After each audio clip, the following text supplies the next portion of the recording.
Praise the Lord. സ്നേഹമുള്ളവരെ, തിരുനാളുകൾ എന്ന Bible പഠന പരമ്പരയിലേക്ക് സ്വാഗതം. ഇന്ന് നമ്മൾ പഠന വിഷയമാക്കുന്നത് മാതാവിൻ്റെ സ്വർഗാരോപണമാണ്. പഠനം ആരംഭിക്കുന്നതിന് ആമുഖമായി ബൈബിളിൽ നിന്ന് നമുക്കൊരു ഭാഗം വായിച്ചു കേൾക്കാം. വെളിപാട് പുസ്തകം 11-ാമത്തെ അധ്യായം 19-ാം വാക്യം മുതൽ 12-ാം അധ്യായം 6-ാം വാക്യം വരെയാണ് ഞാൻ വായിക്കുന്നത്. വെളിപാട് 11, 19, 12, 6. അപ്പോൾ സ്വർഗത്തിൽ ദൈവത്തിൻ്റെ ആലയം തുറക്കപ്പെട്ടു, അവിടുത്തെ വാഗ്ദാന പേടകം കാണായി. മിന്നൽ പിണരുകളും ഘോഷങ്ങളും ഇടിമുഴക്കങ്ങളും ഭൂകമ്പവും വലിയ കന്മഴയുമുണ്ടായി. സ്വർഗത്തിൽ വലിയൊരടയാളം കാണപ്പെട്ടു. സൂര്യനെ ഉടയാടയാക്കിയ ഒരു സ്ത്രീ, അവളുടെ പാദങ്ങൾക്കടിയിൽ ചന്ദ്രൻ, ശിരസിൽ 12 നക്ഷത്രങ്ങൾ കൊണ്ടുള്ള കിരീടം. അവൾ ഗർഭിണിയായിരുന്നു. പ്രസവവേദനയാൽ അവൾ നിലവിളിച്ചു, പ്രസവക്ലേശത്താൽ അവൾ ഞെരുങ്ങി. സ്വർഗത്തിൽ മറ്റൊരടയാളം കൂടെ കാണപ്പെട്ടു. ഇതാ, അഗ്നിമയനായ ഒരു ഉഗ്രസർപ്പം.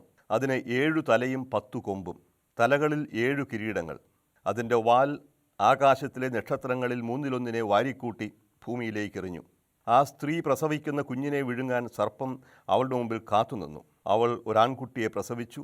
സകല ജനപദങ്ങളെയും ഇരുമ്പ് ദണ്ടുകൊണ്ട് ഭരിക്കാനുള്ളവനാണ് അവൻ. അവളുടെ ശിശു ദൈവത്തിൻ്റെയും അവിടുത്തെ സിംഹാസനത്തിൻ്റെയും അടുത്തേക്ക് സംവഹിക്കപ്പെട്ടു. ആ സ്ത്രീ മരുഭൂമിയിലേക്ക് ഓടിപ്പോയി.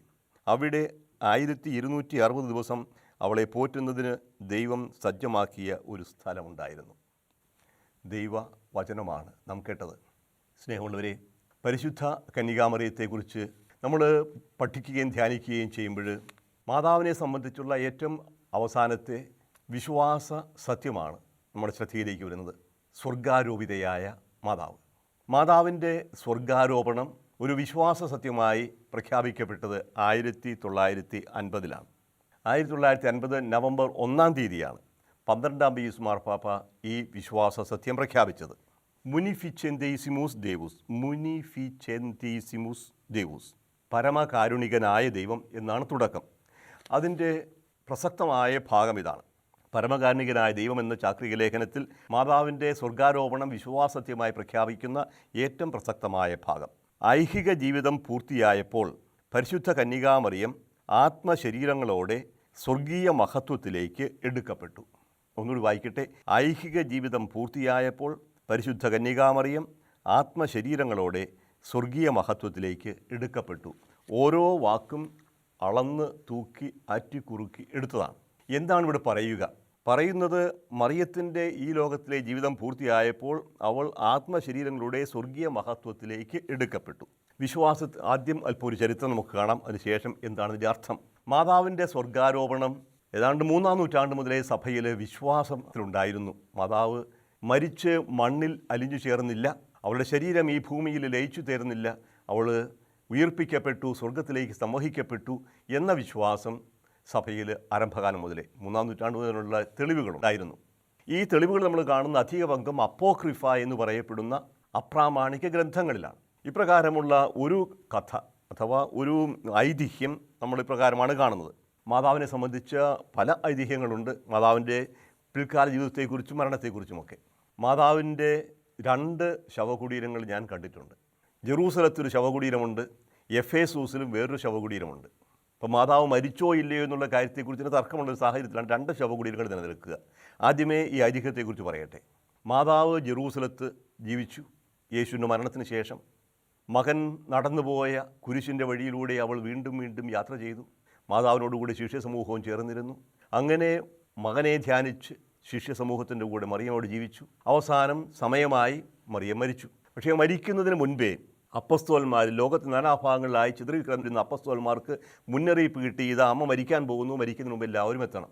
എല്ലാ അപ്പസ്തോലന്മാരും 11 പേരും എത്തി. പക്ഷേ നമ്മുടെ തോമാസ് ലീഹ വീണ്ടും താമസിച്ചു പോയി. തോമസ് എപ്പോഴും വൈകി ചെല്ലുന്നതാണെന്ന് തോന്നുന്നു. യേശു ഉത്ഥാനം ചെയ്തു പ്രത്യക്ഷപ്പെട്ടപ്പോഴും തോമാ സ്ഥലത്തുണ്ടായിരുന്നില്ല എന്ന് പറഞ്ഞതുപോലെ മാതാവ് മരിച്ചു, അടക്കപ്പെട്ടു, തോമ വന്നില്ല. 3-ാം ദിവസമാണ് തോമ എത്തുക. അതിനെക്കുറിച്ച് ഐതിഹ്യം പറയും. ഇവിടെ കേരളത്തിൽ നിന്ന് മയിലിൻ്റെ പുറത്തൊക്കെ അദ്ദേഹം അവിടെ യാത്ര ചെയ്യുന്നൊക്കെ പറയുക. പക്ഷേ അതെല്ലാം ഐതിഹ്യമാണ്, നമുക്കറിയാം. ഏതായാലും ഇതൊരു ഐതിഹ്യമായിട്ടാണ് പറയുക. പക്ഷേ ഐതിഹ്യത്തിന് പിന്നിലുള്ള ആ ഒരു വിശ്വാസമാണ് നമുക്ക് പ്രധാനം. തോമ വന്നപ്പോഴേക്കും താമസിച്ചു പോയി. പക്ഷേ തോമ പറയും, ഇത് പറഞ്ഞാൽ ശരിയാവില്ല, എനിക്ക് അമ്മയെ കാണണം. നിങ്ങൾ പണ്ടും ഇങ്ങനൊന്നും ചെയ്തതാണ്. ഇതേതായാലും അമ്മയെ കാണാതെ ഒരു തരത്തിലും നിവൃത്തിയില്ല. അമ്മ മരിച്ചെങ്കിൽ മരിച്ചു, ശവമെങ്കിലും എനിക്ക് കാണണം. അയ്യോ, ശവകുടീരം തുറക്കുന്നത് ശരിയല്ല എന്ന് ശിഷ്യന്മാർ, ശരിയും തെറ്റും വേണ്ട, എനിക്ക് അമ്മയുടെ ശരീരം കണ്ടേ മതിയാവും. നിർബന്ധമാണ്. തോമാസ് ലീഹ ഒരു കാര്യം തീരുമാനിച്ചാൽ പിന്നെ അതിന് മാറ്റമില്ല. കർത്താവ് പോലും വഴങ്ങിയതാണ് അവൻ്റെ മുമ്പിൽ. അവൻ്റെ ശരീരം കാണാതെ, അവൻ്റെ മുറിവിൽ എൻ്റെ വിരൽ വെക്കാതെ ഞാൻ വിശ്വസിക്കുകയില്ല, നിർബന്ധം പിടിച്ചിട്ട് ശാഠ്യം പിടിക്കുന്ന ശിശുവിനെ പോലെ നിർബന്ധം പിടിച്ചപ്പോൾ അവസാനം കർത്താവിന് പ്രത്യക്ഷപ്പെട്ട് കൊണ്ടുവരൂ, നിൻ്റെ കൈവിരൽ കൊണ്ടുവന്ന് വെക്കൂ എൻ്റെ കയ്യിലെ മുറിവിൽ യേശു പ്രത്യക്ഷപ്പെട്ടതാണ് എന്ന് പറഞ്ഞതുപോലെ തോമായുടെ നിർബന്ധം പോലും അവസാനം ശിഷ്യന്മാർ ശവകുടീരം തുറക്കാൻ തീരുമാനിച്ചു. ശവകുടീരം തുറന്നപ്പോഴെന്താ കാണുക? ആ ശവകുടീരം നിറയെ റോസാപ്പൂക്കളാണ്, അഥവാ പൂക്കൾ കിടക്കുകയാണ്. സ്വർഗത്തിൽ നിന്ന് പുഷ്പവൃഷ്ടി ഉണ്ടാകുന്നു, അവിടെ മുഴുവൻ നിറയെ പൂക്കൾ. ശരീരം കാണാനേ ഇല്ല. അത് മറിയത്തിൻ്റെ ശരീരം അവിടെ നിന്ന് അപ്രത്യക്ഷമായി, യേശുവിൻ്റെ ശരീരം അപ്രത്യക്ഷമായതുപോലെ ഇപ്പോൾ ഈ ഒരു കഥയായിട്ട് പറയാം, ഐതിഹ്യമാകാം. പക്ഷേ ആരംഭകാലം മുതലേ ഇപ്രകാരം ഒരു വിശ്വാസം ഉണ്ടായിരുന്നു. മറിയം മരിച്ചു, സംസ്കരിക്കപ്പെട്ടുവെങ്കിലും അവൾ ഉയർത്തെഴുന്നേറ്റു, അവളുടെ ശരീരം അഴിഞ്ഞു തീരാതെ സ്വർഗത്തിലേക്ക് സമൂഹിക്കപ്പെട്ടു. പക്ഷേ ഇവിടെ ഒരു ചോദ്യമുണ്ട്, മറിയം മരിച്ചോ ഇല്ലയോ? രണ്ട് തരത്തിലുള്ള വിശദീകരണങ്ങൾ കൊടുക്കാറുണ്ട്. ദൈവശാസ്ത്രകാരന്മാരുടെ ഇടയിൽ മാതാവിൻ്റെ അമലോത്ഭവത്തെക്കുറിച്ച് പറഞ്ഞതുപോലെ തന്നെ മാതാവിൻ്റെ സ്വർഗാരോപണത്തെക്കുറിച്ചും വ്യത്യസ്തമായ കാഴ്ചപ്പാടുകളുണ്ട്. എനിക്കതിന് തെറ്റിതാണ് സ്വർഗാരോപണം അത് പ്രത്യേകം പറയണമെന്ന് ഞാൻ ആഗ്രഹിച്ചതുമാണ്. ഇത് സ്വർഗാരോഹണമല്ല, സ്വർഗാരോപണമാണ്. ആരോഹണം ചെയ്യുക എന്നാൽ തനിയെ ഉയർന്നു പോവുക എന്നാണ് അർത്ഥം. ആരോപിക്കുക എടുത്തുകൊണ്ട് പോവുകയാണ്. അപ്പോൾ മറിയം സ്വന്തം ശക്തി കൊണ്ട് ഉയർത്തെഴുന്നേൽക്കുകയും പോവുകയുമല്ല, മറിയം ദൈവത്തെ ഉയർത്തുകയാണ്. ആരോപണം ചെയ്യുക, സ്വർഗാരോപണം. അസംഷൻ എന്ന് പറയും, assume to heaven, assumption taken up, അസൂമരെ, അസെൻഷൻ, അഷേന്തരെ എന്ന് പറയും ലത്തീനിൽ. അഷേന്തരെ, ടു ഗോ അപ്പ്, അസെൻഡ്. അസെൻഡിൽ നിന്നാണ് അസെൻഷൻ വരുന്നത്, അസ്യൂമിൽ നിന്നാണ് അസംഷൻ വരുന്നത്. അപ്പോൾ അസംഷനും അസെൻഷനും വേർതിരിച്ച് കാണണം. യേശുവിൻ്റേത് അസെൻഷനാണ്, സ്വർഗാരോഹണമാണ്. മറിയത്തിൻ്റെത് അസംഷനാണ്, സ്വർഗാരോപണമാണ്. അപ്പോൾ മറിയം സ്വന്തം ശക്തിയാലല്ല, ദൈവത്തിൻ്റെ ശക്തിയാലാണ് സ്വർഗത്തിലേക്ക് സംവഹിക്കപ്പെട്ടത്. ഇതാണ് വിശ്വാസത്തിൽ. അപ്പോഴിവിടെ ചോദ്യം ഉന്നയിക്കുന്നു, മറിയം മരിച്ചോ ഇല്ലയോ? മരിച്ചു എന്നൊരു കൂട്ടർ പറയും, ഇല്ല മരിച്ചില്ല എന്നൊരു കൂട്ടർ പറയും. മരിച്ചില്ല എന്ന് പറയുന്നവർക്ക് കാരണം പാപത്തിൻ്റെ ശമ്പളമാണ് മരണം. അത് പൗലോസ് വളരെ വ്യക്തമായിട്ട് പറയുന്നുണ്ട്. പാപം മൂലം മരണമുണ്ടായി. ഒരു മനുഷ്യൻ മൂലം പാപവും, പാപം മൂലം മരണവും ഈ ലോകത്തിലേക്ക് കടന്നു വന്നു. അതുപോലെ ആ ഒരു മനുഷ്യൻ്റെ പാപം മൂലം നമ്മളെല്ലാവരും മരിക്കുന്നു. അപ്പോൾ പാപത്തിൻ്റെ ശമ്പളമാണ് മരണമെങ്കിൽ പാപമില്ലാത്ത ആൾ മരിക്കേണ്ട കാര്യമില്ലല്ലോ. ഇതാണ് ഒരു വിവാദ ഭാഗം. ഇപ്പം മറിയത്തിന് പാപമില്ല എന്നുള്ള വിശ്വസിക്കുന്നുണ്ടെങ്കിൽ ഇമാക്കുലേറ്റ് കൺസെപ്ഷൻ അഥവാ അമലോത്ഭവം എന്ന വിശ്വാസത്തിൻ്റെ അവശ്യ ഘടകമാണ് മറിയം മരിക്കാതെ സ്വർഗത്തിലേക്ക് പോയി എന്നുള്ളത്. അതൊരു വിഭാഗം. അതിന് തക്കതായ കാരണങ്ങളുമുണ്ട്. മറുഭാഗത്തുനിന്ന് പറയും, യേശുക്രിസ്തു പോലും മരിച്ചുവെങ്കിൽ മറിയം മരിക്കുക എന്നുള്ളത് സ്വാഭാവികമല്ലേ? യേശുവിന് പാപമുണ്ടായിരുന്നില്ല. പക്ഷേ പാപികളായ നമുക്ക് വേണ്ടി അവൻ നമ്മുടെ പാപങ്ങൾ ഏറ്റെടുക്കുകയും മരിക്കുകയും ചെയ്തെങ്കിൽ പുത്രനേക്കാളും വലിയ ആളാകണമോ മറിയം? അതുകൊണ്ട് മറിയം മരിച്ചു എന്നതാണ് കുറച്ചുകൂടി അർത്ഥവത്താകുക. അത് തന്നെയുമല്ല, ഞാൻ നേരത്തെ സൂചിപ്പിക്കേണ്ടായ മറിയത്തിൻ്റെതായ രണ്ട് കല്ലറകൾ നിലനിൽക്കുന്നുണ്ട്. ഇപ്പോൾ ഇസ്രായേലിൽ ജെറൂസലം കാണാൻ പോകുന്നവരെല്ലാം മാതാവിൻ്റെ ശവകുടീരം കാണും. ഒലിവുമലയുടെ താഴ്വരയിലൂടെ ഇതകാലത്തിൻ്റെ അടിയിലായിട്ട് മാതാവിൻ്റെ ശവകുടീരമുണ്ട്. ദുർമീസിയോ മരിയ എന്ന് പറയും. മാതാവിൻ്റെ ഉറക്കത്തിൻ്റെതാന്ന് പറയും. മരണമല്ല മാതാവിൻ്റെ ഉറക്കം. ഡോർമീഷൻ ചർച്ച് ഓഫ് ഡോർമീഷൻ, മാതാവിൻ്റെ ഉറക്കം. ഇപ്പം മരണത്തെ ഉറക്കമായിട്ടാണ് കണക്കാക്കുക. അവിടെ ഇതായിരുന്നു മറിയം ഇവിടെ താമസിച്ചു. പക്ഷേ മറ്റൊരു പാരമ്പര്യമുണ്ട്. അത് യേശു മറിയത്തെ യോഹന്നാന് അമ്മയായി നൽകിയത് കൊണ്ട് ഇതാ നിൻ്റെ അമ്മ എന്ന് പറഞ്ഞു. സുവിശേഷത്തിൽ പറയുന്നുണ്ട്, അവൻ തന്നെ അവളെ തൻ്റെ ഭവനത്തിൽ സ്വീകരിച്ചു. തൻ്റെ ഭവനത്തിൽ സ്വീകരിച്ച മറിയത്തെ യോഹന്നാൻ എപ്പോഴും കൂടെ കൊണ്ടുപോയിരുന്നു എന്നാണ് പറയുക. അമ്മ മകനായി തിരഞ്ഞെടുക്കപ്പെട്ട യോഹന്നാനോടുകൂടി യാത്ര ചെയ്തു. അവസാനം യോഹന്നാൻ എഫേസൂസിലെത്തി. എഫേസൂസിലെ മെത്രാനായിരുന്നു യോഹന്നാൻ. എഫേസൂസിൽ അമ്മ ജീവിച്ചു. എഫേസൂസിൽ അമ്മ മരിച്ചു. അമ്മയെ അടക്കിയ കബറിടം എഫേസൂസിലുണ്ട്. അടുത്ത കാലത്ത് ആണ് ആ കബറിടം വീണ്ടും കണ്ടെത്തിയത്, മാതാവിൻ്റെ ശവകുടീരം. എമരിച്ച് അന്ന കത്രീന എന്ന് പറഞ്ഞ ഒരു സന്യാസിനിക്കുണ്ടായ ദർശനങ്ങളുടെ പശ്ചാത്തലത്തിലാണ് മാതാവിൻ്റെ ശവകുടീരം എഫേസൂസിൽ കണ്ടെത്തുന്നത്. അവിടെ ഇന്ന് ഒരുപാട് തീർത്ഥാടകർ പോകുന്നുണ്ട്. അപ്പോൾ മറിയം മരിച്ചില്ലെങ്കിൽ ഇങ്ങനെ രണ്ട് ശവകുടീരങ്ങളുണ്ടായി. ഒരാൾക്ക് ഇങ്ങനെ രണ്ട് ശവകുടീരം ഉണ്ടാകാവുന്നത് വേറൊരു ചോദ്യമാണ്. അപ്പോൾ ഇതിൻ്റെ എല്ലാം പിന്നിലുള്ള ഐതിഹ്യത്തിൻ്റെ ചരിത്ര പശ്ചാത്തലത്തിലേക്കൊന്നും ഞാൻ കടന്നു പോകുന്നില്ല. ഏതായാലും ചർച്ചാ വിഷയം ഇതാണ്, മറിയം മരിച്ചോ ഇല്ലയോ, സഭ എന്താണ് പഠിപ്പിക്കുക. ഇവിടെയാണ് ഞാൻ നേരത്തെ ഉദ്ധരിച്ച ചാക്രിക ലേഖനം പ്രസക്തമാകുന്നത്. ചാക്രിക ലേഖനം വളരെ തന്മയത്വത്തോടുകൂടി മരണത്തെ സംബന്ധിച്ച ആ ചർച്ച ഒഴിവാക്കുകയാണ്. മരണത്തിന് ശേഷം എന്നല്ല പറയുക, പരിശുദ്ധ കന്യക മറിയം തൻ്റെ ഐഹിക ജീവിതം പൂർത്തിയായപ്പോൾ, when she completed her earthly life, എങ്ങനെയാണ് ഐഹിക ജീവിതം പൂർത്തിയായത്? മരണത്തിലൂടെയോ അല്ലയോ? അത് സഭ നിർവചിക്കുന്നില്ല. ഐഹിക ജീവിതം, ഈ ഭൂമിയിലുള്ള അവളുടെ ജീവിതം പൂർത്തിയായി. സാധാരണ എല്ലാ മനുഷ്യരുടെയും ജീവിതം പൂർത്തിയാകുന്ന മരണത്തിലൂടെയാണ്. അങ്ങനെ വേണമെങ്കിൽ നമുക്ക് എടുക്കാം. അല്ല, മറിയത്തിൻ്റെ ജീവിതം ഇവിടം കൊണ്ട് പൂർത്തിയായി, പക്ഷേ സ്വർഗത്തിലേക്ക് സംവഹിക്കപ്പെടുന്ന ജീവനോടെയാണെങ്കിലും സഭ അതിനും എതിര് പറയുന്നില്ല. അപ്പോഴേ ഇനിയും ഇത് ദൈവശാസ്ത്രകാരന്മാരുടെ വിശകലനത്തിനും ചർച്ചയ്ക്കുമായിട്ട് വിട്ടിരിക്കുകയാണ്, സ്വാതന്ത്ര്യമുണ്ട്. പക്ഷേ ഒരു കാര്യം സഭ വ്യക്തമായിട്ട് പറയുന്നു, മറിയത്തിൻ്റെ ശരീരം ഈ മണ്ണിൽ അലിഞ്ഞു ചേർന്നില്ല. മറിയം സ്വർഗത്തിലേക്ക് സംവഹിക്കപ്പെട്ടു, അവൾ രൂപാന്തരീകരിക്കപ്പെട്ടു. അപ്പോൾ ഇതാണ് സഭയുടെ പഠനം. അപ്പോൾ ഈ അസംഷനെക്കുറിച്ച് ആരംഭകാലത്തിൽ സഭയിൽ വിശ്വാസം, ഞാൻ പറഞ്ഞു 3-ാം നൂറ്റാണ്ട് മുതലേ സഭയിൽ വിശ്വാസമുണ്ടായിരുന്നു. 7-ാം നൂറ്റാണ്ട് മുതൽ പൗരസ്ത്യ സഭയിൽ മാതാവിൻ്റെ സ്വർഗാരോപണം ഒരു വിശ്വാസ സത്യമായി സ്വീകരിക്കുകയും ആ തിരുനാൾ ആഘോഷിക്കപ്പെടുകയും ചെയ്തിരുന്നു. ലിയോ 4 മാർപ്പാപ്പ 847 മുതൽ 855 വരെ റോമിൽ ഭരിച്ചിരുന്ന മാർപ്പാപ്പ ലിയോ മാർപ്പാപ്പയാണ് ഈ ഒരു തിരുനാൾ പാശ്ചാത്യ സഭയിൽ ആഘോഷിക്കാനായിട്ട് ആവശ്യപ്പെട്ടത്. അതേസമയം എന്താണ് ഈ സ്വർഗാരോപണം എന്നുകൊണ്ട് അർത്ഥമാക്കുക? മരിച്ചോ ഇല്ലയോ എന്ന പ്രസക്തി അവിടെ നിൽക്കട്ടെ. എന്താണ് സ്വർഗാരോപണം കൊണ്ട് അർത്ഥമാക്കുന്നത്? ആദ്യമേ ഞാൻ പറഞ്ഞത് സ്വർഗാരോഹണമല്ല, സ്വർഗാരോപണമാണ്. അപ്പോൾ സ്വർഗാരോപണം പുനരുത്ഥാനത്തോടു കൂടി സംഭവിക്കാവുന്നൊരു കാര്യമാണ്, എല്ലാം പൂർത്തീകരണത്തിലേക്ക് നയിക്കുന്നത്. മറിയത്തിൻ്റെ സ്വർഗാരോപണം ഒരു വിശ്വാസത്യമായി പ്രഖ്യാപിക്കുമ്പോൾ സഭ എടുത്തു കാണിക്കുന്ന ഒരു കാര്യമുണ്ട്. മറിയത്തിന് ലഭിച്ചത് നമുക്കെല്ലാം ലഭിക്കാനുള്ളതാണ്. അപ്പോൾ മറിയത്തിൻ്റെ സ്വർഗാരോപണത്തെക്കുറിച്ചുള്ള വിശ്വാസ സത്യം ഊന്നി നിൽക്കുന്നത് എല്ലാവരുടെയും പുനരുത്ഥാനത്തിലും അതിന് ഉപാധിയായി, അതിന് അടിസ്ഥാനമായി നിൽക്കുന്ന യേശുവിൻ്റെ പുനരുത്ഥാനത്തിലുമാണ്. അപ്പോൾ പുനരുത്ഥാനം, രൂപാന്തരീകരണം, സ്വർഗാരോപണം ഇത് ഒന്നിച്ചു കണക്കാക്കേണ്ടിയിരിക്കുന്നു. മറിയത്തിന് ലഭിച്ചതെന്തോ അത് നമുക്ക് എല്ലാവർക്കും ലഭിക്കും. അപ്പോൾ എന്താണ് ഈ ഉത്ഥാനത്തിലൂടെ സംഭവിക്കുക? സ്വർഗാരോപണം. പിന്നെ എന്താണ് സ്വർഗം? എന്താണ് സ്വർഗത്തിലേക്ക് പോവുക എന്ന് അർത്ഥമാക്കുക? അപ്പോൾ പുനരുത്ഥാനം, സ്വർഗം, സ്വർഗത്തിൽ പോവൽ, ഇത് മൂന്നും നമ്മൾ വിശദമായി കാണണം. പുനരുത്ഥാനം എന്ന് പറഞ്ഞാൽ എന്താ അർത്ഥമാവുക? ഈ ശരീരം മണ്ണിലഴിഞ്ഞു തീരുന്നു, നമ്മെ എല്ലാവരും സംബന്ധിച്ചോളം. പക്ഷേ ഈ അഴിഞ്ഞു തീർന്ന ശരീരം അതേ രൂപത്തിൽ ഇനിയും പ്രത്യക്ഷപ്പെടുകയല്ല ചെയ്യുക.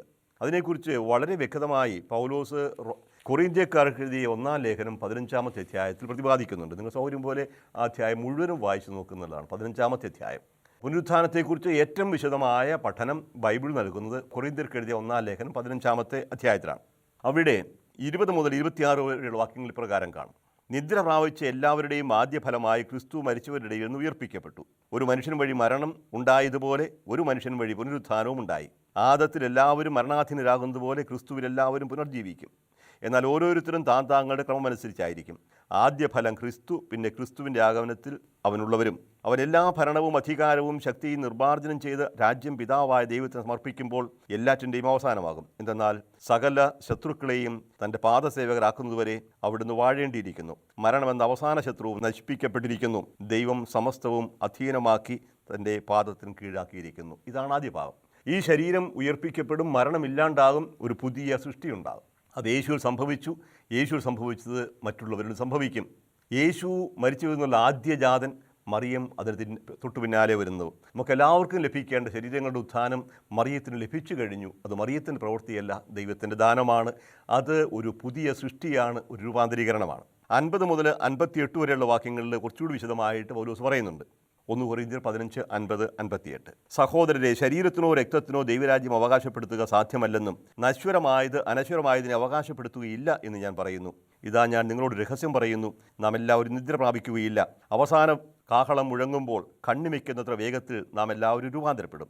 എന്തെന്നാൽ കാഹളം മുഴങ്ങുകയും മരിച്ചവർ അക്ഷയരായി ഉയർക്കുകയും നാം എല്ലാവരും രൂപാന്തരപ്പെടുകയും ചെയ്യും. ഒരു രൂപാന്തരീകരണം, ഒരു ട്രാൻസ്ഫോർമേഷൻ. ഈ നശ്വരമായ ശരീരം അനശ്വരമായി തീരും. നശ്വരമായത് അനശ്വരവും മർത്യമായത് അമർത്യവുമാകേണ്ടിയിരിക്കുന്നു. അങ്ങനെ നശ്വരമായത് അനശ്വരതയും മർത്യമായത് അമർത്യതയും പ്രാപിച്ചു കഴിയുമ്പോൾ മരണത്തെ വിജയം ഗ്രസിച്ചു എന്ന് എഴുതപ്പെട്ടിരിക്കുന്നത് യാഥാർത്ഥ്യമാകും. മരണമേ നിൻ്റെ വിജയം എവിടെ? മരണമേ നിൻ്റെ ദംശനം എവിടെ? മരണത്തിൻ്റെ ദംശനം പാപവും പാപത്തിൻ്റെ ശക്തി നിയമവുമാണ്. നമ്മുടെ കർത്താവായ യേശു ക്രിസ്തു വഴി നമുക്ക് വിജയം നൽകുന്ന ദൈവത്തിന് നന്ദി. അതിനാൽ എൻ്റെ വത്സല സഹോദരങ്ങളെ, കർത്താവിൽ നിങ്ങളുടെ ജോലി നിഷ്ഫലമല്ലെന്ന് ബോധ്യപ്പെട്ട് അവിടുത്തെ ജോലിയിൽ സദാ അഭിവൃദ്ധി പ്രാപിച്ച് സ്ഥിരചിത്തരും അചഞ്ചലരും ആയിരിക്കുവിൻ. ഇതാണ് ദൗത്യം, ഇതാണ് സന്ദേശം. നാം രൂപാന്തരീകരിക്കപ്പെടും. മറിയത്തിനതാണ് സംഭവിച്ചത്. മറിയം ഒരു പുതിയ വ്യക്തിയായി, പുതിയ സൃഷ്ടിയായി മാറി. മറിയത്തിൻ്റെ ശരീരം രൂപാന്തരീകരിക്കപ്പെട്ടു, പുതിയ സൃഷ്ടിയായി. യേശുവിൻ്റെ ഉത്ഥാനത്തെക്കുറിച്ച് സൂചിപ്പിച്ചപ്പോഴും, ഉത്ഥാനത്തെ സ്വർഗാരോഹണത്തെക്കുറിച്ച് പറഞ്ഞപ്പോഴും പ്രത്യേകമായി എടുത്തു കാണിക്കാൻ ഞാൻ ശ്രമിച്ചൊരു കാര്യമുണ്ടായിരുന്നു. സ്വർഗം എന്നത് പ്രത്യേക സ്ഥലമല്ല, അതൊരു അവസ്ഥയാണ് എന്ന് പറയുകയുണ്ടായി. സഭയുടെ പ്രബോധനം അതാണ്. പ്രതീകങ്ങളിലൂടെ പഴയ നിയമത്തിൽ അവതരിപ്പിക്കുന്ന, അല്ലെങ്കിൽ പുതിയ നിയമത്തിൽ കാണുന്ന ഈ സ്വർഗം ആകാശത്തിന് മുകളിലുള്ള, വെള്ളത്തിന് മുകളിലുള്ള ഒരു അവസ്ഥയായി കാണാതെ സ്വർഗം എന്നത് ദൈവത്തോട് നിന്നുള്ള അവസ്ഥയായിട്ടാണ് കണക്കാക്കേണ്ടത്. അപ്പോൾ മറിയം സ്വർഗത്തിലേക്ക് എടുക്കപ്പെട്ടു എന്ന് പറയുമ്പോൾ മുകളിലേക്ക് കയറി, നമുക്കറിയാം മുകളിലാണ് സ്വർഗം എന്ന് പറയുമ്പോൾ അർത്ഥമാക്കുന്നതാണ് നമുക്ക് എല്ലാവർക്കും ഉപരിയാണ്, ഇതിന് വ്യത്യസ്തമാണ്, പുതുതാണ്. ഇങ്ങനെ യേശു സ്വർഗാരോഹണം ചെയ്തതുപോലെ മറിയം സ്വർഗത്തിലേക്ക് എടുക്കപ്പെട്ടു. യേശു സ്വർഗാരോഹണം ചെയ്തു പറയുമ്പോൾ പിതാവിൻ്റെ മഹത്വത്തിലേക്ക് പ്രവേശിച്ചു എന്നാണ് അർത്ഥമാക്കുക എന്ന് നമ്മൾ കണ്ടു കഴിഞ്ഞതാണ്. ദൈവത്തോട് സമാനത വെച്ചു പുലർത്തേണ്ട കാര്യമായി പരിഗണിക്കാതെ സ്വയം ശൂന്യവൽക്കരിച്ച് ദാസൻ്റെ രൂപം സ്വീകരിച്ചവൻ, മരണത്തോളം തന്നെ താഴ്ത്തിയവൻ, അത്യധികം ഉയർത്തപ്പെട്ടു. അവൻ ദൈവത്തിൻ്റെ വലത്തുഭാഗത്തേക്ക് ഉയർത്തപ്പെട്ടു, അവിടെ ഉപവിഷ്ടനായി എന്നൊക്കെ പൗലോസിൻ്റെ ലേഖനത്തിലും അതുപോലെ തന്നെ സുവിശേഷങ്ങൾ നമ്മൾ കാണുന്നതാണ്. ദൈവത്തിൻ്റെ വലത്തുഭാഗത്ത് ഉപവിഷ്ടനായിരിക്കുന്നു, ഏതെങ്കിലും പ്രത്യേക ഒരു കസേരയിൽ ഒരു സിംഹാസനത്തിൽ കയറിയിരിക്കുകയല്ല എന്ന് നമ്മൾ പറയുകയുണ്ടായി. ദൈവത്തിൽ നിന്നുള്ള അധികാരം സ്വീകരിച്ചിരിക്കുന്നു, എല്ലാ അധികാരവും എനിക്ക് നൽകപ്പെട്ടിരിക്കുന്നു. ഇതാണ് യേശുവിൻ്റെ സ്വർഗാരോഹണം കൊണ്ട് അർത്ഥമാക്കുക, അഥവാ മഹത്വീകരണം കൊണ്ട്. ഇപ്രകാരം ഉയർപ്പിക്കപ്പെട്ട, സ്വർഗാരോഹണം ചെയ്യപ്പെട്ട പരിശുദ്ധ അമ്മ ദൈവത്തോടൊന്നിച്ചാണ്. അതാണ് പിന്നീട് സഭ മറിയത്തിൻ്റെ കിരീടധാരണമെന്നൊക്കെയുള്ള വിശ്വാസത്തിലൂടെ പ്രകടമാക്കുന്നത്. കിരീടം ധരിക്കുക, രാജ്ഞിയായിരിക്കുക, സ്വർഗീയ രാജ്ഞി എന്ന് വിളിക്കുക, ദൈവത്തിൽ നിന്ന് ലഭിക്കുന്നതാണ് ഈ അധികാരം മുഴുവനും. യേശു ദൈവത്തിൻ്റെ അധികാരം പൂർണ്ണമായി സ്വീകരിച്ചതുപോലെ മറിയത്തെ ദൈവം സ്വീകരിച്ചിരിക്കുന്നു മകളായി, മധ്യസ്ഥയായി, ദൈവത്തോടൊന്നിച്ചായി. ഇപ്പോഴേ സ്വർഗം ദൈവത്തോടൊന്നിച്ചിരിക്കുന്ന അവസ്ഥയാണ്. സ്വർഗത്തിലേക്ക് പോവുക എന്ന് ദൈവത്തോടൊന്നിച്ചായിരിക്കുകയാണ്. ഇനി ഒരിക്കലും അഴിഞ്ഞു പോകാത്ത രീതിയിൽ മനുഷ്യ സ്വഭാവം അതിൻ്റെ പൂർണ്ണതയിൽ മറിയത്തിൽ സംരക്ഷിക്കപ്പെട്ടിരിക്കുന്നു. ഇപ്പോൾ ഉത്ഭവഭാവമേശാതെ ജനിച്ചവൾ, പാപത്തിൽ നിന്ന് പൂർണ്ണമായി മോചനം നേടിയവൾ ഇന്ന് പൂർണ്ണമായി ദൈവത്തോടൊന്നിച്ചായിരിക്കുന്നു. ഈ അവസ്ഥയിലേക്ക് നമ്മളെല്ലാവരും വിളിക്കപ്പെട്ടിരിക്കുന്നു, നമ്മൾ എത്തിച്ചേരുകയും ചെയ്യും. ഈ മറിയത്തെക്കുറിച്ചാണ് നമ്മൾ വെളിപാട് പുസ്തകത്തിൻ്റെ 12-ാമത്തെ അധ്യായത്തിൽ വായിച്ചു കേട്ടത്. 11-ാം അധ്യായം 19 മുതൽ ഞാൻ വായിച്ചപ്പോൾ ഈ ഒരു സൂചനയുണ്ട്. സൂര്യനെ ഉടയാടയാക്കിയ ഒരു സ്ത്രീ, സ്വർഗത്തിലൊരു വലിയ അടയാളം കാണപ്പെട്ടു എന്ന് പറയുന്നുണ്ട്. അതിനു മുമ്പ് കാണുന്നത് സ്വർഗം തുറക്കപ്പെട്ടു, ഉടമ്പടിയുടെ പേടകം ദൃശ്യമായി. ഉടമ്പടി പേടകവും മറിയവുമായി ബന്ധത്തെക്കുറിച്ച് ഞാൻ സൂചിപ്പിക്കുകയുണ്ടായിരുന്നു. വാഗ്ദാന പേടകം കാണപ്പെട്ടു. അവിടെ സൂര്യനെ ഉടയാടയാക്കിയ സ്ത്രീ, അവളുടെ പാദങ്ങൾക്കടിയിൽ ചന്ദ്രൻ, ശിരസിൽ 12 നക്ഷത്ര കൊണ്ടുള്ള കിരീടങ്ങൾ. ആരാണ് ഈ സ്ത്രീ? പരിശുദ്ധ അമ്മയെക്കുറിച്ച് ഈ ചിത്രം ഉപയോഗിക്കാറുണ്ട്. പക്ഷേ നേരിട്ട് പറയുമ്പോൾ ഈ ഭാഗം മറിയത്തെക്കുറിച്ച് അല്ല എന്ന് നമ്മൾ പറയണം. നേരിട്ട് ഡയറക്റ്റായിട്ട് പറയുമ്പോൾ ഇവിടെ സൂര്യനെ ഉടയാടയാക്കിയ സ്ത്രീ, ഗർഭിണിയായ സ്ത്രീ ശിശുവിനെ പ്രസവിക്കുന്നു. ആ പ്രസവിച്ച ശിശു സ്വർഗത്തിലേക്ക് സംവഹിക്കപ്പെടുന്നു. അത്രയും വേണമെങ്കിൽ മാതാവിനെക്കുറിച്ച് കൃത്യമായിട്ട് പറയാൻ സാധിക്കും. പക്ഷേ ഇതിനു ശേഷം സംഭവിക്കുന്നത്, ആ സ്ത്രീ സർപ്പത്തിൻ്റെ പീഡനങ്ങൾക്കിരയായിത്തീരുന്നു. അവൾ മരുഭൂമിയിലേക്ക് പ്രയാണം ചെയ്യുന്നു.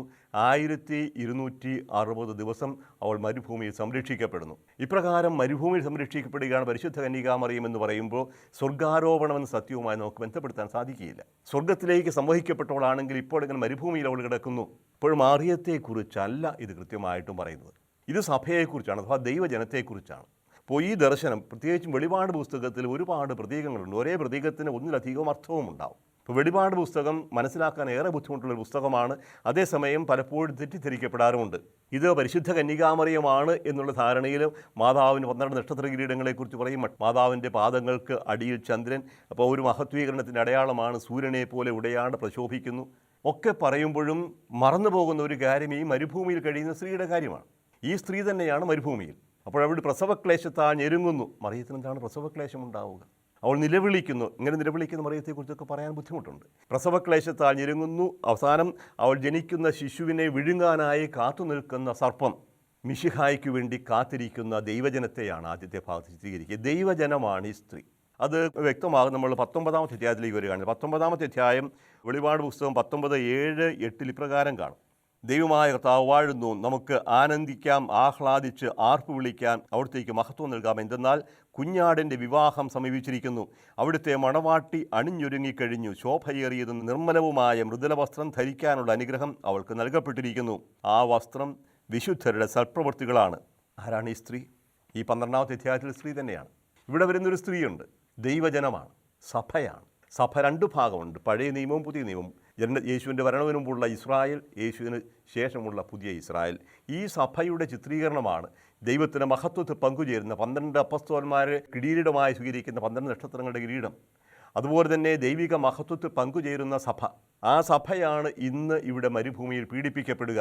അപ്പോൾ 1260 ദിവസം എന്ന് പറയുന്നതും 3.5 വർഷം എന്ന് പറയുന്നതും 42 മാസം എന്ന് പറയുന്നതും എല്ലാം ഒന്ന് തന്നെയാണ്. 3.5 വർഷമാണ്. 3.5 വർഷം പീഡനത്തിൻ്റെ വലിയ കാലമാണ്. ആ 3.5 വർഷം തന്നെയാണ് 1260 ദിവസം. അപ്പോൾ യേശുവിൻ്റെ സ്വർഗാരോഹണം മുതൽ മടങ്ങി വരവ് വരെയുള്ള കാലഘട്ടമാണ് ഈ 1260 ദിവസം. ഇവിടെ ഈ ഭൂമിയിൽ പീഡിപ്പിക്കപ്പെടുന്ന സഭയാണ്. അപ്പോൾ ഈ സഭയുടെ ഒരു ചിത്രീകരണം, മഹത്വപൂർണ്ണമായ സഭയുടെ ചിത്രീകരണം നമുക്ക് 12-ാമത്തെ അധ്യായത്തിൽ കാണാം. പക്ഷേ അത് മാത്രമല്ല, ഈ സഭയുടെ അമ്മയും സഭയുടെ പ്രതീകവുമായ മറിയത്തെയും നമുക്കിതിൽ കാണാൻ സാധിക്കും. അതുകൊണ്ടാണ് പിതാക്കന്മാരൊക്കെ ഈ മാതാവിനെക്കുറിച്ച് പറയുമ്പോൾ, അതുപോലെ തന്നെ സഭയിൽ ലിറ്റർജിക്കൽ ആരാധനക്രമത്തിൽ കുർബാനയിലൊക്കെ വായനകളിൽ 12-ാമത്തെ അധ്യായം എടുക്കുക. നക്ഷത്ര കിരീടമണിഞ്ഞ ഈ സ്ത്രീ സഭയുടെ പ്രതീകമാണ്, അതോടൊപ്പം മാതാവിൻ്റെയും പ്രതീകമാണ്. അപ്പോൾ മാതാവിൻ്റെ മഹത്വത്തെ സൂചിപ്പിക്കാനായിട്ട് ഈ ചിത്രത്തെ നമുക്ക് കാണാൻ സാധിക്കും. അതോടൊപ്പം ഇപ്രകാരമായിരിക്കും എല്ലാവരും. യേശു പറഞ്ഞല്ലോ, നിങ്ങൾ എന്നോടൊപ്പം ഭക്ഷണത്തിനിരിക്കും, 12 സിംഹാസനങ്ങളിൽ നിന്ന് ഇസ്രായേലിൻ്റെ 12 ഗോത്രങ്ങളെ വിധിക്കും എന്ന് പറഞ്ഞാൽ ദൈവത്തിൻ്റെ രാജത്വത്തിൽ നമ്മളെല്ലാവരും പങ്കുചേരും. രാജകീയ പൗരോഹിത്യം എന്നൊക്കെ പിന്നീട് പത്രോസ് വിശേഷിപ്പിക്കുന്ന ഇതാണ്. ഇപ്പോഴേ എന്താണ് ഇതിൻ്റെ പ്രത്യേകത? നമുക്ക് എല്ലാവർക്കും ലഭിക്കാനിരിക്കുന്ന വലിയ മഹത്വം ദൈവം മറിയത്തിന് മുൻകൂറായി നൽകി. മറിയം നമ്മുടെ എല്ലാം മധ്യസ്ഥയാണ്, മറിയം നമ്മുടെ എല്ലാം മാതൃകയാണ്, നമ്മുടെ എല്ലാം അമ്മയാണ്. ആ മറിയത്തിന് ദൈവം ചെയ്ത വലിയ കാര്യങ്ങളാണ് നമ്മളിവിടെ ധ്യാന വിഷയമാക്കുന്നത്. പാപമില്ലാതെ ജനിച്ചപ്പോൾ മുതൽ സ്വർഗത്തിലേക്ക് സമൂഹിക്കപ്പെടുകയും ദൈവത്തിൻ്റെ രാജ്യത്വത്തിൽ പങ്കുചേരുകയും ചെയ്യുന്നതുവരെയുള്ള എല്ലാ രഹസ്യങ്ങളും എല്ലാ തിരുനാളുകളും ഇതാണ് നമ്മളെ ഉദ്ബോധിപ്പിക്കുക. അപ്പോൾ മറിയം മനുഷ്യ വ്യക്തിയാണ്, നമ്മെപ്പോലെ ഒരു വ്യക്തി, നമ്മുടെ എല്ലാവരുടെയും അമ്മ. വേദനകൾ അറിഞ്ഞിട്ടുള്ളവൾ, കുരിശിൻ്റെ ചുവട്ടിൽ നിന്നവൾ, ഹൃദയത്തിൽ മുറിപ്പെടുത്തുന്ന വാളും ധരിച്ച് നടന്നവൾ, എല്ലാ ദുഃഖവും ഏറ്റെടുത്തവൾ, വ്യാകുല മാതാവെന്നും കർമ്മല മാതാവെന്നൊക്കെ നമ്മൾ മാതാവിനെ വിശേഷിപ്പിക്കാറുണ്ട്. പക്ഷേ ഈ അമ്മ സ്വർഗാരൂപിതയാണ്, ദൈവത്തോടൊന്നിച്ചാണ്. മാതാവ് സ്വർഗാരൂപിതയാണെന്ന് പറയുമ്പോൾ അർത്ഥമാക്കുന്നത് അവൾ എന്നേക്കും ദൈവത്തോടൊന്നിച്ചാണ്. ദൈവം എവിടെയുണ്ടോ അവിടെയുണ്ട്, ഇവിടെയുമുണ്ട്. അപ്പോൾ നമ്മളെ എല്ലാം കാണുന്നു, നമുക്കെല്ലാം വേണ്ടി മാധ്യസ്ഥം വഹിക്കുന്നു മറിയം. കാനായിലെ കല്യാണ വിരുന്നിൽ വീഞ്ഞു തീർന്നു പോയപ്പോൾ യോഹന്നാൻ പറയും, യേശുവിൻ്റെ അമ്മ അവിടെ ഉണ്ടായിരുന്നു. വീഞ്ഞു തീർന്നു പോയപ്പോൾ അമ്മ പറഞ്ഞു, മകനെ അവർക്ക് വീഞ്ഞില്ല. മകനെ അവർക്ക് വീഞ്ഞില്ല. വീഞ്ഞ് സന്തോഷത്തിൻ്റെ അടയാളമാണ്. നമ്മുടെ ജീവിതത്തിൽ സന്തോഷം കിട്ടുപോകുമ്പോൾ, വീഞ്ഞില്ലാതായി തീരുമ്പോൾ, ദുഃഖവും നിരാശയും ഭയവും നമ്മളെ വേട്ടയാടുമ്പോൾ, മകനെ അവർക്ക് വീഞ്ഞില്ല എന്ന് പറയുന്ന ഒരു അമ്മ നമുക്കുണ്ട് എന്ന് ഓർക്കുക. ആ അമ്മ മധ്യസ്ഥയാണ് നമുക്ക് വേണ്ടി. യേശുവിൻ്റെ അടുക്കൽ മാധ്യസ്ഥം വഹിക്കുന്നു. യേശുവിൻ്റെ മധ്യസ്ഥനെ മാറ്റി നിർത്തിക്കൊണ്ടല്ല അമ്മയെ മധ്യസ്ഥയായി സ്വീകരിക്കുക. കാനായിൽ ചെയ്തത് യേശുവിൻ്റെ അടുക്കൽ അമ്മ മധ്യസ്ഥം വഹിക്കുകയായിരുന്നു. ആ അമ്മ കാനായിൽ പറഞ്ഞതാണ്, അവൻ പറയുന്നത് പോലെ ചെയ്യുക. മാതാവല്ല ലക്ഷ്യം. മാതാവ് ഒരിക്കലും ലക്ഷ്യമാവുന്നില്ല. മാതാവ് മാർഗമാണ്, വഴികാട്ടിയാണ്. പിതാവിലേക്ക്, പുത്രനിലേക്ക്, പരിശുദ്ധാത്മാവിലേക്ക്. എപ്രകാരം പരിശുദ്ധാത്മാവിനെ സ്വീകരിക്കാനായി പരിശുദ്ധ അമ്മ ശിഷ്യന്മാരെ ഒരുക്കിയോ അപ്രകാരം ഇന്ന് നമ്മളെ ഒരുക്കിക്കൊണ്ടിരിക്കും. അപ്പോൾ മാതാവിൻ്റെ തിരുനാളുകൾ ആഘോഷിക്കുമ്പോൾ ആരും അതിനെതിരെ പ്രതിഷേധിക്കേണ്ട കാര്യമില്ല. മാതാവ് ദൈവമല്ല, മാതാവ് നൽകുന്ന വണക്കം ദൈവാരാധനയുമല്ല. മാതാവിനൊരിക്കലും മരിയാരാധന ഒരിക്കലും നൽകുന്നില്ല. അത് വിഗ്രഹാരാധനയാവും. മറിയത്തെ ആരും വിഗ്രഹമാക്കുന്നില്ല, ആക്കുകരുത്. മറിയത്തോടുള്ള ചില പ്രാർത്ഥനകൾ ചിലപ്പോൾ തെറ്റിദ്ധാരണ ഉണ്ടാക്കുന്നതാവാം. അമ്മേ, അങ്ങയിലാണ് രക്ഷ, അങ്ങ് മാത്രമാണ് ഞങ്ങളുടെ രക്ഷ, അങ്ങിലുള്ള അല്ലാതെ രക്ഷയില്ല എന്നൊക്കെ പറയുമ്പോൾ പലപ്പോഴും തെറ്റിദ്ധാരണ ഉണ്ടാകുന്നു. അമ്മയിലൂടെ രക്ഷ എന്ന് പറയുമ്പോൾ യേശുവിലൂടെയുള്ള രക്ഷയാണ് നമ്മൾ സൂചിപ്പിക്കുക. അമ്മ രക്ഷകയല്ല, രക്ഷകനുമല്ല. രക്ഷ ദൈവത്തിൽ നിന്നാണ്. യേശുവാണ് രക്ഷകൻ. ആ യേശുവിലേക്ക് നമ്മെ നയിക്കുന്ന മാർഗമാണ് അമ്മ. അതുകൊണ്ടാണ് പുലർകാല നക്ഷത്രമെന്നും വഴികാട്ടി എന്നൊക്കെ പറയുക. നിത്യസഹായ മാതാവ് സഹായിക്കുന്നവളാണ്. അമ്മ കുഞ്ഞുങ്ങൾക്ക് വേണ്ടി എന്തു ചെയ്യുന്നു അതിനാണ് പരിശുദ്ധ അമ്മയും ചെയ്യുക. മറിയത്തെ ദൈവത്തിൻ്റെ സ്ഥാനത്ത് കയറ്റി പ്രതിഷ്ഠിക്കേണ്ടതില്ല, ആരും ചെയ്യാറില്ല. അങ്ങനെ ചെയ്യുന്നെങ്കിൽ അത് തെറ്റാണ്, അത് വിശ്വാസവിരുദ്ധമാണ്, അത് വിഗ്രഹാരാധനയാണ്. പക്ഷേ മറിയം ദൈവമല്ല, മറിയം ദൈവത്തിൻ്റെ അമ്മയാണ്, മനുഷ്യനായി അവതരിച്ച ദൈവത്തിൻ്റെ അമ്മ. ആ അമ്മയെ യേശു തന്നെയാണ് നമുക്ക് അമ്മയായി നൽകിയത്. അതുകൊണ്ട് അമ്മയെ വിളിക്കുകയും അമ്മയെ വണങ്ങുകയും, ആരാധിക്കുകയല്ല വണങ്ങുകയാണ്.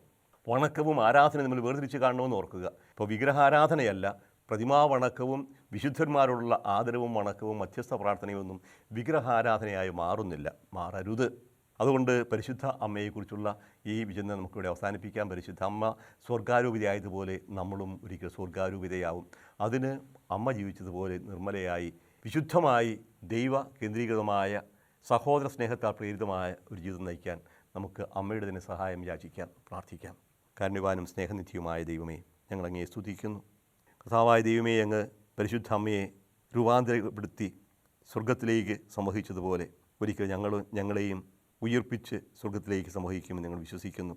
അങ്ങയോടൊന്ന് ചെന്നുമായിരിക്കാൻ ഞങ്ങളെയോടൊന്ന് സഹായിക്കണമേ.